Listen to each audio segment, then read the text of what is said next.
Kali ini, Davin meletakkan cangkirnya dan melangkah maju. Dia mengulurkan jari-jarinya yang ramping dan dengan lembut mencubit rahang Laura, memaksanya untuk melihat ke atas dan menatapnya. Laura menatapnya tanpa sedikit pun mengelak di matanya. Gadis 18 tahun ini seperti yang dia katakan, dengan temperamen yang dingin, seolah dia tidak bisa tertawa. Karena usianya yang masih muda, dia menunjukkan sifat keras kepala yang terisolasi. Sekarang Davin masih melihat kekejaman di matanya. Ketika Hasan ingin berbuat mesum dengannya sekarang, dia bisa menikamnya dengan pisau tanpa ragu-ragu. Davin berkata, "Siapa yang mengirimmu ke sini?" "Biar ku tebak, Amelia." "Tidak. Amelia mungkin tidak akan mendorong seorang gadis kepadaku, yaitu Henry." "Apa aku salah menebak? Saya hanya butuh pembantu di sini. Kamu tahu Hasan penuh nafsu dan kamu memiliki nafsu makan, jadi Henry menggunakan Hasan untuk mengirimmu. Apa yang akan kamu lakukan selanjutnya? Bagaimana dengan mencuri formula Prex dari saya?" Laura memandang Davin, dan sekarang Davin tersenyum, bermain dengan cara yang merendahkan. Dia menebak segalanya, sekarang menonton pertunjukan berikutnya dengan penuh minat. Laura tanpa ekspresi, dia menoleh dan menyingkirkan jari-jarinya yang langsung menggenggam rahangnya. Lalu dia bangkit dan mencuci tangannya hingga bersih. Mematikan keran, dia berbalik dan mulai membuka keran di depannya. Baju hitam di tubuhnya robek oleh Hasan barusan. Dia mengangkat tangannya dan langsung melepas baju hitam di luar, memperlihatkan rompi putih di dalamnya. Mengenakan rompi putih, dia terus bekerja. 3 hidangan dan 1 sup sudah siap. Dia meletakkan semua makanan lezat di atas meja, dan meletakkan semangkuk nasi lagi di atas meja. Usai melakukan semua itu, Laura memandang Davin. Dia berdiri di sudut yang remang-remang dengan satu tangan, bersandar ke dinding dengan malas. Dan itu jatuh langsung ke rompi putih di tubuhnya, dan kemudian perlahan turun, menyapu perut datarnya dan sepasang kaki ramping. Dia melihat ke atas. Dia tidak merasa sesak sama sekali. Dia hanya mengalihkan pandangannya ke wajah mungilnya yang cantik. "Mengapa kamu tidak berbicara?" Laura masih diam saja. Dia berbalik dan pergi. Sebelum pergi, dia mengulurkan tangan dan mengambil jas hitam yang dia gantung di gantungan. Sosok kurus dengan cepat menghilang ke dalam kegelapan di luar. Davin mengangkat alis pedangnya. Menariknya, dia mengambil sumpitnya dan menggigit masakannya, yang ternyata sangat lezat. Di kantor Mahendra, Henry duduk di kursi kantor dan memeriksa dokumen. Kevin melaporkan dengan suara rendah, "Tuan muda, Davin sudah mengetahui identitas Laura." Henry menandatangani namanya di bawah file, dan dia berkata dengan suara rendah, "Ini tidak aneh. Davin pasti akan mengetahuinya." "Tuan muda, apa maksudmu?" Henry menatap Kevin dan berkata, "Saya hanya punya satu ide. Saya membutuhkan formula Prex. Saya tidak tertarik dengan apa yang orang lain maksud." Pada saat ini, pintu kantor Henry dibuka. Master hipnotis dunia Dr. Kunapi datang. "Halo Tuan Henry." Henry meletakkan pena di tangannya dan bangkit. Dia membawa Dr. Kunapi dan pergi ke klinik, dan memulai perjalanan diagnosis dan pengobatan untuk memulihkan ingatannya. Di ruang konsultasi, Henry sedang berbaring di kursi anyaman yang lembut. Dr. Kunapi memeriksa tubuhnya, dan kemudian berkata, "Tuan Henry, ada bagian dari ingatan yang hilang di kepalamu. Jika saya tidak menyimpulkannya salah, kamu telah dihipnotis, dan ingatan itu diambil." Kata-kata Dr. Kunapi baru saja mengkonfirmasi dugaan Henry di dalam hatinya. Dia benar-benar kehilangan sebagian ingatan. Siapa yang mengambil ingatannya?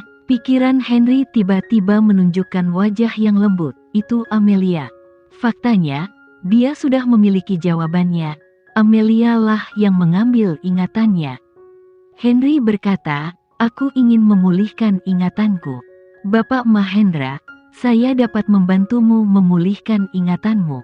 Namun, ingatan itu mungkin tidak hanya merekam kegembiraan, tetapi juga banyak rasa sakit yang tak terlupakan. Apakah Anda yakin ingin memulihkan memorimu? Dokter Kunapi bertanya dengan sungguh-sungguh. Henry mengangguk tanpa ragu. Ya, dia pasti akan memulihkan ingatannya. Baik, Dokter Kunapi mengeluarkan kertas dan penanya. Tuan Henry, diagnosis psikologis kita mungkin butuh waktu 2 jam. Kamu dapat memeriksa jam berapa sekarang? Henry mengangkat tangannya dan melihat arloji baja berharga di pergelangan tangannya dengan mata sipit yang dalam. Detik berikutnya, dia menutup matanya dan terhipnotis. Henry bermimpi lama sekali. Mimpi itu gelap. Dia berjalan tanpa tujuan, mencari arah. Pada saat ini, suara yang jelas dan indah datang ke telinganya. Saya adalah calon pengantin yang akan menikah dengan Green Garden. Henry berbalik. Dia menemukan bahwa dia berada di kereta. Ada seorang gadis di depannya. Gadis itu mengenakan kain kasa tipis di wajahnya. Dia tidak bisa melihat wajah aslinya, tapi dia bertemu dengan mata gadis itu yang bersemangat, dan dia langsung mengenalinya, itu Amelia. Segera gambaran itu melompat, seperti film akselerasi, pernikahan pertama dan kemudian cinta penuh manis. Dia mendorongnya ke sudut dan membuka kerudungnya untuk pertama kalinya. Manikur merah muda yang baru saja dia buat mengancingkan ikat pinggangnya dan mengangkat alisnya seperti, aku hanya bisa membuka ikat pinggangku di masa depan. Dia mengatakan kepada semua orang yang menjadi sorotan media bahwa dia ingin melahirkan 2 bayi untuknya, Tuan Mahendra. Namun, gambaran itu tiba-tiba berubah. Dia melihat bahwa dia membuka sebotol pil tidur dan menelan semua pil tidur. Dokter dengan dingin mengatakan kepadanya, maaf, Tuan Henry, gangguan insomnia kamu sudah tidak bisa lagi membantu. Henry membuka matanya sekaligus dan terbangun dengan paksa dari hipnotis. Bapak Henry, kamu baik-baik saja? Kunapi bertanya dengan tergesa-gesa. Lapisan keringat dingin pecah di dahi Henry, dan wajah tampannya yang indah menjadi pucat. Dokter Kunapi mengerutkan kening. Tuan Henry, setengah dari ingatanmu telah pulih. Separuh ingatan ini merekam semua momen manis dan bahagiamu. Tetapi separuh ingatan lainnya membuka masa lalu kamu yang menyakitkan. Dan kamu sangat menolak separuh ingatan ini. Pemulihan, diagnosis hipnosis, dan pengobatan dihentikan secara paksa. Proses ini sangat berbahaya. Apakah kamu ingin melanjutkan? Tekad Henry cukup kuat. Dia bangun dengan paksa, bahkan Dokter Kunapi tidak bisa menghentikannya. Jika diagnosa hipnotis dan pengobatan dilanjutkan, orang yang dirawat adalah Henry, dan dia akan sangat kesakitan.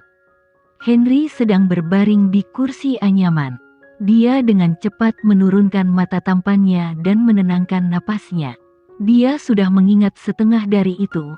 Amelia, putri dari keluarga Wijaya, menikah dengan Green Garden untuknya, menikahinya, dan menjadi Nyonya Mahendra.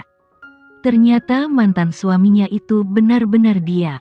Karena Yogyakarta mencatat semua masa lalu manis dirinya dan dirinya. Pantas saja hatinya selalu merasa hampa saat kembali Universitas Brawijaya. Dia tidak tahu apa yang dimilikinya di masa lalu yang sejelas air, tidak baik atau buruk. Sampai hari dia datang ke kota Makassar, dia tergila-gila padanya. Tuan Henry, Dokter Kunapi memanggil di telinganya. Henry memusatkan perhatiannya pada wajah Dokter Kunapi. Dia mendengar pertanyaan, Tuan Henry, tentang memori babak kedua. Apakah kamu ingin melanjutkan? Henry dengan cepat bangkit dan bangun dari tempat tidur. Dia mengerutkan bibir tipisnya dan berkata dengan suara rendah, aku belum menyadarinya. Saya akan berhenti di sini untuk hari ini. Mengatakan bahwa Henry pergi dengan tenang. Henry langsung keluar dari perusahaan dan pulang dengan Rolls-Royce Phantom. Pada saat ini, Sederet bel telepon seluler berbunyi, yang merupakan panggilan dari sekretaris pribadinya Yeri. Henry menekan tombol untuk menghidupkan, dan suara hormat Yeri dengan cepat terdengar. "Tuan, di mana bos sekarang?" Pertemuan tingkat tinggi tahunan akan dimulai dalam 10 menit. Para pemimpin tingkat tinggi sudah menunggu di aula konferensi. Henry berkata, "Rapat dibatalkan." Yeri di ujung sana tercengang. Pertemuan tingkat tinggi tahunan sesuai jadwal. Dia jelas tidak tahu mengapa bosnya membatalkan rapat untuk sementara, tetapi dia mengangguk dengan cepat. "Oke, Tuan."